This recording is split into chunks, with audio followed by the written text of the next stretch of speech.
A 9-year-old girl battling cancer had one final wish to see the royal guards, but when they arrived at her hospital room, what they did next went far beyond protocol and broke every rule in the book. And 6 weeks later, at her funeral, their final act moved even the toughest hearts to tears. Before we share what really happened, make sure to hit that subscribe button and let us know in the comments where you're watching from today. Now, let's begin.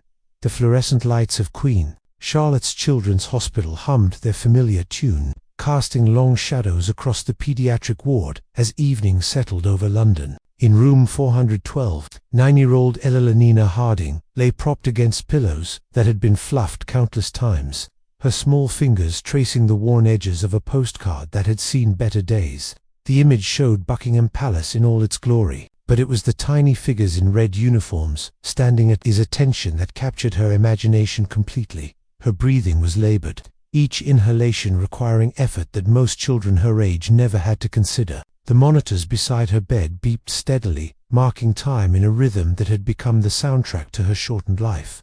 Yet despite the tubes and wires, despite the medication that made her drowsy and the treatments that left her weak, Ellie's eyes still held that spark of childhood wonder that illness couldn't quite extinguish. The guards never blink. Clara, she whispered to the night nurse, who was adjusting her oxygen mask with practiced gentleness, not even when it rains. I saw them once, before.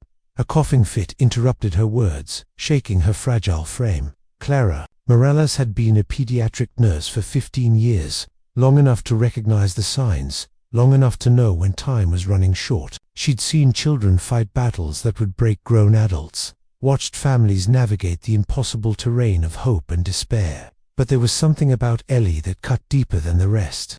Perhaps it was the way she still dreamed of ceremonies and pageantry when most children in her condition had long since retreated inward. Perhaps it was the postcard she clutched like a talisman, edges soft from constant handling. "Tell me about when you saw them," Clara said, settling into the chair beside the bed. She had other patients to check on, medications to distribute, but something in Ellie's voice made her pause. Ellie's face lit up despite her exhaustion. "It was last summer, before everything got bad. Daddy took me to see the changing of the guard. I was so little then, I had to sit on his shoulders just to see over the crowd." Her voice grew dreamy, lost in the memory. "They were so tall, Clara, like giants in fairy tales, and their uniforms were so red, redder than anything I'd ever seen. They moved like dancers, but serious dancers, like they were performing the most important ballet in the world." Clara felt her throat tighten. She'd heard variations of this story before, but tonight felt different. Tonight, the monitors seemed to beep a little faster, the breathing a little more shallow. "What did you love most about them?" "The way they stood so still," Ellie said, her voice barely above a whisper, "like they were protecting something precious, like they were the most important people in the whole world, and they knew it. I wanted to be important like that. I wanted to stand so still that people would know I was doing something that mattered." Clara waited until Ellie had drifted off to sleep before pulling James Harding aside in the hallway. The man looked like he'd aged a decade in the 6 months since his daughter's diagnosis. His hair had gone grey at the temples, and his clothes hung loose on a frame that had forgotten how to eat properly. But his eyes still held the fierce protectiveness of a father who would move mountains if it meant giving his child one more moment of happiness. "Mr. Harding," Clara began, her voice urgent but gentle, "we need to write to Wellington Barracks today." James looked confused, exhausted. "I don't understand." "Wellington Barracks, the guards, Mr. Harding, the Queen's Guard. Your daughter talks about them every night. She draws them in her art therapy sessions. She dreams about them." Clara's words came faster now, driven by an urgency she couldn't quite name. "I've been doing this for 15 years, and I've learned to listen when children tell us what they need. Ellie needs this. She needs to see them again." The next morning, Clara helped James compose a letter on hospital stationery. They wrote about Ellie's love for the ceremony, her fascination with the guard's unwavering dedication, her dream of standing that still, that important. They wrote about a little girl who had fought battles that would challenge the bravest soldier, who faced each day with courage that deserved recognition. The letter was 3 pages long, but it was the postscript that would change everything. "She promises she'd stand very still if she met them. The letter made its way through the bureaucracy of the British Army with surprising speed. At Wellington Barracks, Captain Hannah Ree sat at her desk reviewing duty rosters when her adjutant placed the envelope before her. The return address caught her attention immediately: Queen Charlotte's Children's Hospital. In 20 years of service, she'd received many requests, but something about this one made her pause. She opened the letter carefully, spreading it across her desk. The hospital stationery was formal, professional, but attached to it was a second sheet of paper that made her breath catch. In crayon, a little girl had drawn 3 figures in red uniforms, standing at attention. The proportions were wrong, the perspective childish, but the reverence in every carefully drawn line was unmistakable. At the bottom, in shaky handwriting, were the words, "Thank you for protecting us." Captain reread the letter 3 times, each reading revealing new layers of meaning. This wasn't just a request for a hospital visit. This was a fellow soldier asking for recognition, for acknowledgement of her own service in a war against impossible odds. The postscript about standing still hit her particularly hard. Here was a child who understood something fundamental about duty, about the weight of responsibility, about the honor in serving something greater than yourself. She called her desk sergeant immediately. "Get me Guardsman Hale and Trooper Markham. Full dress uniforms. We're going off duty, ma'am." The sergeant's confusion was evident. "We have a soldier to visit," Ree said simply. "A very important soldier." The preparation for the visit took on an urgency that surprised even the seasoned guards. Word spread through the barracks about the little girl who drew pictures of them, who dreamed of standing at attention. Guardsman Michael Hale, normally stoic even by guard standards, found himself thinking about his own daughter at home, safe and healthy, taking her bedtime stories for granted. Trooper James Markham, the youngest of the 3, had joined the regiment because he believed in ceremony, in tradition, in the power of symbols to inspire and comfort. The regimental tailor, Sergeant Williams, worked late into the night crafting something that had never existed before: a miniature bearskin hat, scaled down to fit a 9-year-old girl.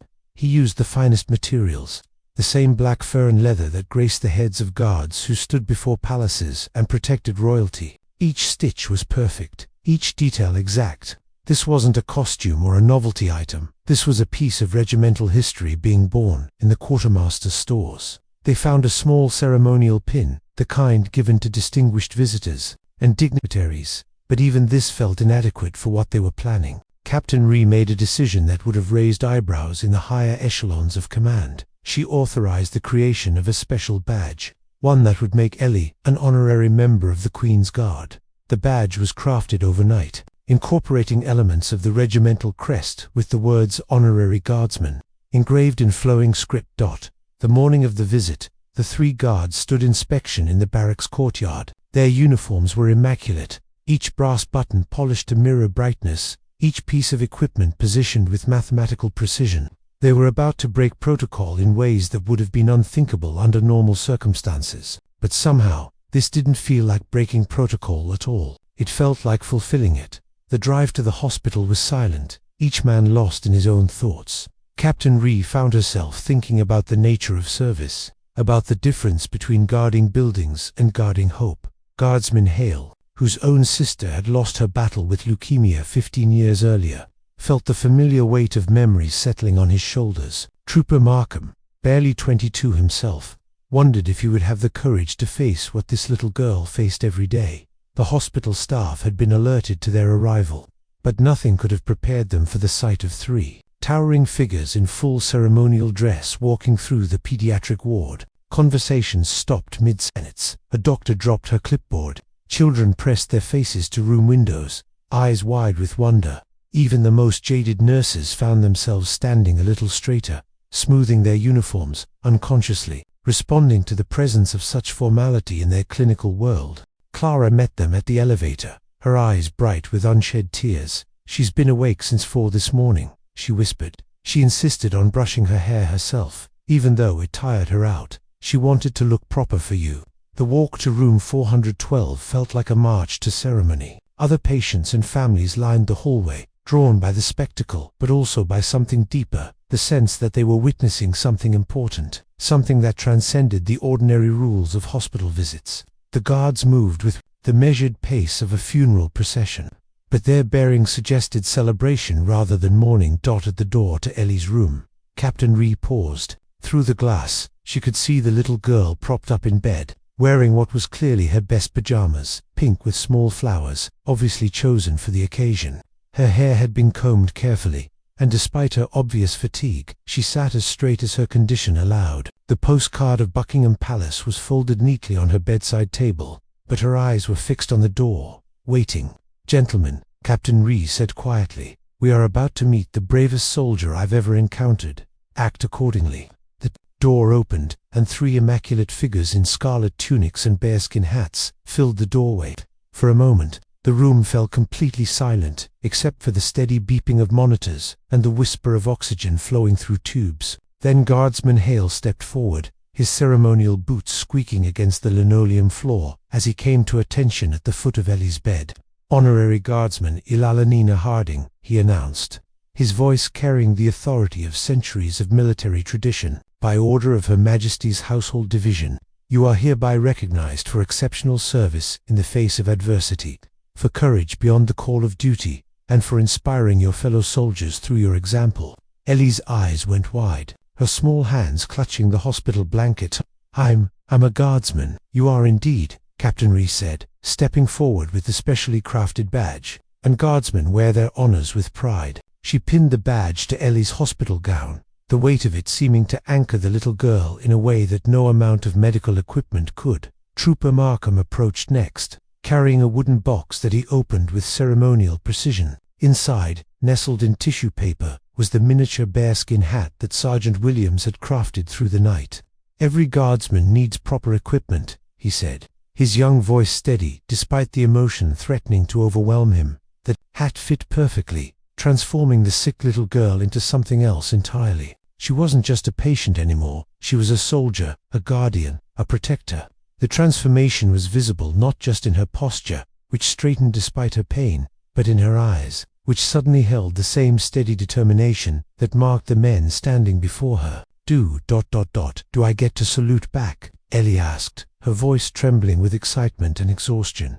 Captain Ree's stern facade cracked for just a moment, revealing the woman beneath the uniform. She moved to the bedside and gently guided Ellie's small hand into the proper position. "Like this, guardsman, sharp and crisp, you're saluting your fellow soldiers." The salute that followed was perhaps the most perfect in the history of the British Army, not because of its technical precision. Ellie's arms shook with effort, and her fingers weren't quite aligned correctly, but because of its meaning. Here was a child who understood something fundamental about honor, about service, about the weight of responsibility that came with the uniform. Her salute was answered by 3 grown men, whose own military precision was sharpened by the knowledge that they were acknowledging something sacred. The visit lasted 45 minutes, but it felt both eternal and fleeting. The guards told Ellie stories about their duties, about the history of the regiment, about the honor of serving something greater than themselves. She listened with rapt attention, asking questions that revealed her deep understanding of what they represented. When they spoke of standing watch, of protecting what was precious, she nodded with the wisdom of someone who had stood her own kind of watch against forces far more formidable than any earthly threat. "We have something for your parents as well," Captain Ree said as the visit drew to a close. She handed James Harding a formal certificate, sealed with the regimental crest. "This certifies that Ilalanina Harding has been made an honorary guardsman of the Queen's Guard, with all the rights and privileges thereof. She is to be accorded the respect due to any member of Her Majesty's forces." James's hands shook as he accepted the certificate. His wife, Margaret, who had been silent through most of the visit, finally spoke. "She's always wanted to be important," she whispered, "to matter, to be remembered." "She already is," Guardsman Hale said simply. "Courage like hers doesn't go unnoticed, not by us, not by anyone who matters." As the guards prepared to leave, Ellie struggled to sit up straighter. "Will you, will you remember me when you're standing guard?" The question hung in the air, like a challenge. Captain Rye knelt beside the bed, bringing herself down to Ellie's level. "Guardsman Harding, we will carry your example with us every time we stand post. Your courage will be part of our strength. Your service will be part of our honor." "That's a promise, soldier to soldier." The goodbye was harder than any of them had expected. As they reached the door, Ellie called out one last time. "Thank you for making me important." The 3 guards stood outside the hospital for several minutes after leaving, none of them quite ready to return to their normal duties. The weight of what they had just experienced settled on them like a mantle. They had come to give comfort to a dying child, but they were leaving with something far more valuable, a reminder of why they served, of what they protected, of the honor that came with the uniform. The weeks that followed brought a routine that was both heartbreaking and beautiful. Every few days, one of the guards would visit Ellie, sometimes in uniform, sometimes in civilian clothes. They brought her stories from the barracks, updates on the regiment's activities, small gifts that connected her to their world, a miniature guidon for her bedside table, a photograph of the guards standing at attention with a dedication to our bravest comrade, a letter from the colonel-in-chief acknowledging her service. But it was the quiet moments that mattered most. Guardsman Hale would sit by her bed and tell her about his own struggles with loss, about how her courage had reminded him why he chose to serve. Trooper Markham would bring his guitar and play soft melodies while she drifted off to sleep, the miniature bearskin hat perched on her bedside table like a crown. Captain Rhee would discuss military history with her, treating her like the serious student of service that she had become. The other patients in the ward began to notice the change in Ellie. Despite her worsening condition, she carried herself differently now. She wore her badge with pride, kept her hair neat despite the effort it required, and spoke to the medical staff with the courtesy of someone who understood the weight of duty. Her room became a gathering place for other children who would come to see the real guardsmen and hear stories about the soldiers who protected the Queen. The hospital staff noticed too. Clara Morales found herself standing a little straighter when she entered Ellie's room, unconsciously responding to the presence of someone who had been officially recognized for her service. The doctor spoke to her with a different kind of respect, not the careful gentleness reserved for dying children, but the acknowledgement due to someone who had faced the ultimate test with honor. Dr. Patricia Holbrook, the chief of pediatric oncology, had initially been skeptical of the guards' visits. She'd seen well-meaning gestures backfire before, raising false hopes or creating unrealistic expectations. But as she watched Ellie's transformation, she began to understand something profound about the power of recognition, about the difference between pity and honor, between comfort and respect. "She's not fighting to live anymore," Dr. Holbrook told the nursing staff during a morning briefing. "She's fighting to serve, to be worthy of the honor they've given her." It's changed everything about how she approaches her treatment, how she interacts with us, how she sees herself. The change was evident in measurable ways. Ellie's compliance with treatment improved dramatically. She took her medications without complaint, participated in physical therapy with determination, and faced each procedure with the stoicism of a soldier enduring hardship for a greater cause.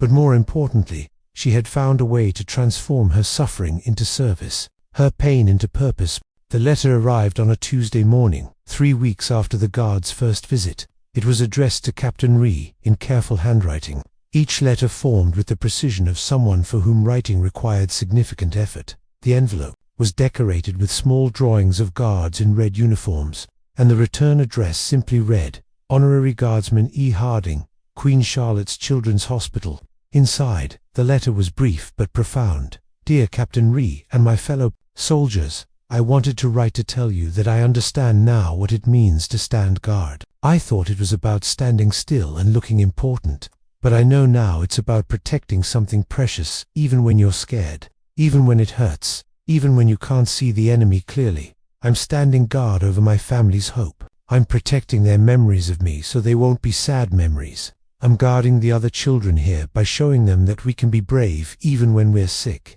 I'm standing watch over the love you showed me, making sure it doesn't get wasted. I don't think I have much more time to serve, but I want you to know that I understand my duty now. I'm ready to stand down when the time comes, but I won't abandon my post until I'm properly relieved. Thank you for teaching me how to be a soldier. Thank you for showing me that courage isn't about not being afraid. It's about doing what's right even when you are afraid. I hope I've made you proud. Your comrade in arms."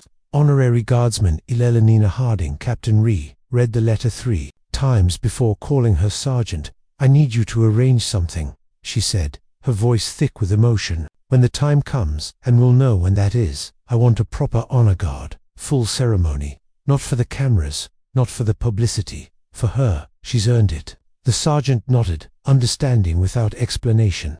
Word spread through the barracks again, but this time it carried a different weight.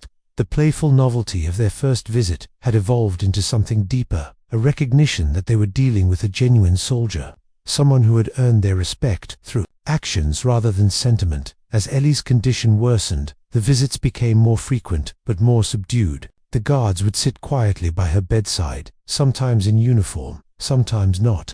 Their presence, a steady comfort in the chaos of medical interventions and family grief. They had become part of her support system, not as celebrities, making a charitable gesture, but as colleagues, acknowledging a fellow soldier's service. The other families in the ward began to understand what was happening. This wasn't just a sick child getting a special visit. This was a community of warriors recognizing one of their own. The guard's presence lent dignity to Ellie's struggle, transformed her room from a place of medical treatment into a place of honor. The end came on a grey Thursday morning in late autumn. Ellie had been unconscious for 2 days, her breathing growing more labored despite the increasing support from the machines around her. Her parents sat vigil beside her bed, taking turns, holding her hand, whispering words of love and encouragement that they hoped somehow reached her. Clara Morales made the call to Wellington Barracks at 4:17 a.m. Captain Ree, this is Clara at Queen Charlotte's. You asked me to call when ... when it was time. Captain Ree was dressed and on her way to the hospital within 20 minutes. She arrived to find Guardsman Hale and Trooper Markham already in the corridor, both in full dress uniform despite the early hour. They stood at attention against the wall, their presence a silent testament to the weight of the moment. She's still fighting, Dr. Holbrook told them quietly, but it won't be long. Now, her parents, they wanted you to know that having you here means everything to them. She's not dying alone. She's surrounded by her fellow soldiers. The 3 guards entered Ellie's room with the solemnity of a funeral detail. James and Margaret Harding looked up from their daughter's bedside, their faces streaked with tears, but somehow comforted by the arrival of these men, who had become part of their family's story. We're here to stand the last watch with her, Captain Rye said simply. No soldier should face this alone. They arranged themselves around the room, not crowding the family, but creating a presence that spoke of honor and recognition. Guardsman Hale stood at the foot of the bed, his eyes fixed on Ellie's face. Trooper Markham positioned himself by the window, his young face grave with the weight of witnessing something sacred. Captain Ree stood beside the bedside table where the miniature bearskin hat rested, her hand resting lightly on the small guidon they had brought weeks earlier. The vigil lasted for hours. During that time, the guards maintained their posts with the same dedication they showed at Buckingham Palace or St. James's Palace. They were guarding something precious, not just a little girl's passing, but the dignity of her service, the honor of her sacrifice, the meaning of her courage. At 8:43 m, as the morning shift was beginning their rounds, Ellie's breathing changed. The monitors registered the shift immediately, but the guards had already straightened to attention. They had been watching, waiting, ready to provide the final honor that their fellow soldier had earned. Margaret Harding's sob broke the silence. As the monitors flatlined, Dr. Holbrook moved quickly to confirm what they all knew, then stepped back respectfully. In the moments that followed, as the medical staff began their necessary procedures, the 3 guards performed a ceremony that had never been done before in a hospital room. They came to attention simultaneously, their movements sharp and precise. Despite their grief, Captain Ree nodded to her men, and they raised their right hands in a final salute, not to a dying child, but to a soldier who had completed her tour of duty with honor. The funeral was held 6 days later at St. Michael's Church in the village where Ellie had been born. The weather was appropriately somber, steel-grey clouds that threatened rain, a wind that cut through even the heaviest coats. The church was packed beyond capacity, filled not just with family and friends, but with hospital staff, other patients, families, and people from the community who had heard about the little girl who had become a guardsman. But it was the 3 figures in scarlet tunics standing apart from the main congregation that drew every eye. Captain Ree, Guardsman Hale and Trooper Markham had positioned themselves at the back of the church, their presence both respectful and commanding. They had come not as representatives of the army or the royal family, but as soldiers honoring a fallen comrade. The service was beautiful in its simplicity. The pastor spoke of Ellie's courage, of the joy she had brought to others even in her darkest moments, of the lesson she had taught about finding purpose in suffering. James Harding stood to read from the letter his daughter had written to the guards, his voice breaking as he shared her words about standing guard over hope, about protecting what was precious. But it was when the congregation moved to the cemetery that the true power of what had happened became clear. As the small white casket was carried from the hearse to the graveside, the 3 guards fell into step behind it, their ceremonial pace lending dignity to the procession. They had broken protocol again, but somehow this felt like the highest fulfillment of their duty at the graveside. As the pastor spoke the final words of committal, the guards prepared for their own farewell. They had discussed this moment in detail, weighing the appropriateness of their planned gesture against the depth of their respect for Ellie's service. In the end, there was no question about what they had to do. As the casket was lowered into the ground, Captain Rhee nodded to her men. In perfect synchronization, they brought their rifles to the present arms position, the highest honor that could be accorded to any soldier.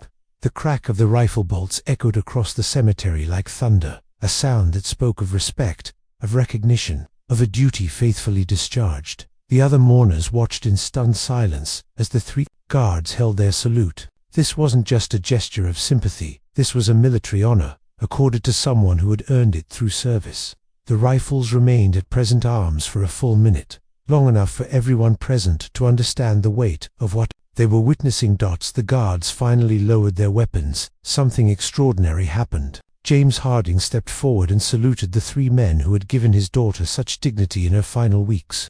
Then Margaret joined him, her own salute rough but heartfelt. One by one, others in the congregation followed suit. Doctors, nurses, family members, friends. They were saluting not just the guards, but the memory of a little girl who had taught them all something about courage, about service, about the power of recognition to transform suffering into honor. The weeks following the funeral brought an unexpected development. The story of Ellie's recognition by the Queen's Guard had spread beyond the hospital, beyond the local community, beyond what anyone had anticipated. Newspapers picked up the story, television stations requested interviews, and social media buzzed with discussion about the little girl who had become a guardsman. But for the 3 guards involved, the attention was unwelcome. They had not acted for publicity or recognition. They had simply done what seemed right, what honored both their service and Ellie's courage. Captain Rhee declined all interview requests, issued a single statement through the Ministry of Defense, acknowledging their respect for a brave young person who exemplified the finest qualities of service, and then requested that the matter be allowed to rest. The impact within the hospital was more lasting and more meaningful. Dr. Holbrook approached Clara Morales with a proposal that would have seemed impossible before Ellie's story. "I want to create a program," she said, "something that recognizes the courage of our patients, that honors their fight, instead of just treating their symptoms, something that gives them dignity along with medical care." The Honorary Guardsman program was launched 3 months later, with Captain Rhee serving as an unofficial advisor. Children who showed exceptional courage in their treatment, who inspired others through their example, who transformed their suffering into service, could be nominated for recognition. The program didn't promise visits from the Queen's Guard. That had been a unique circumstance, but it did promise acknowledgement, respect, and the understanding that facing serious illness with courage was itself a form of service. The program's first recipient was 8-year-old Marcus Chen, who had spent months in the cancer ward encouraging other children through his own treatment. The ceremony was simple, a certificate, a badge, and the recognition of his fellow patients and the hospital staff. But the transformation was immediate and profound.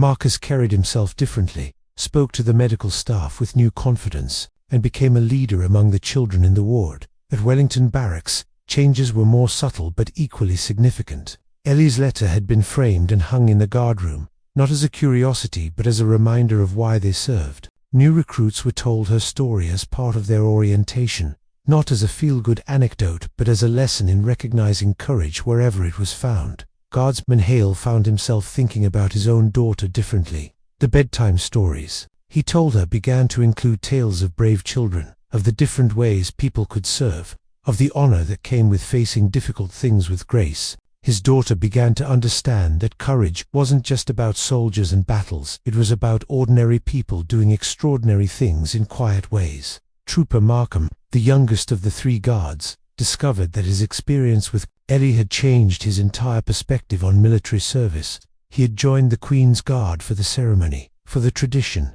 for the honor of wearing the uniform. But Ellie had taught him that the real honor came in recognizing and supporting courage wherever it appeared, in using his position to lift others up, in understanding that true service meant more than just following orders. A year after Ellie's death, the 3 guards returned to Queen Charlotte's Children's Hospital for a quiet ceremony. They had come to dedicate a small memorial garden that had been created in the hospital's courtyard, funded by donations from families, staff, and members of the public who had been touched by Ellie's story. The garden was simple but beautiful, a small space with benches where families could sit quietly, flower beds that would bloom in different seasons, and a small fountain whose gentle sound would provide peace in the midst of the hospital's constant activity. At the center of the garden stood a modest stone marker, not a grand memorial but a quiet acknowledgement of what had happened here. The inscription read simply, "In memory of honorary guardsmen, Elenina Harding, and all who find courage in difficult places. She stood watch in our hearts." As the small ceremony concluded, Clara Morales approached Captain Rhee. "She changed everything," she said quietly. "Not just for us, but for everyone who heard her story. She showed us that there are different ways to serve, different ways to be brave, different ways to matter." Captain Rhee nodded, her eyes fixed on the memorial stone. "She taught us something we should have already known," she replied. "That courage isn't about the uniform you wear or the weapon you carry. It's about how you face whatever battle you're given." She faced hers with more honor than most soldiers I've known. The 3 guards stood in the garden for several minutes after the ceremony ended, each lost in their own thoughts. They had come here a year ago to comfort a dying child, but they had found something far more valuable, a reminder of why they served, a lesson in recognizing heroism in unexpected places, and a understanding that the greatest battles aren't always fought with rifles and ranks. As they prepared to leave, a young girl approached them hesitantly.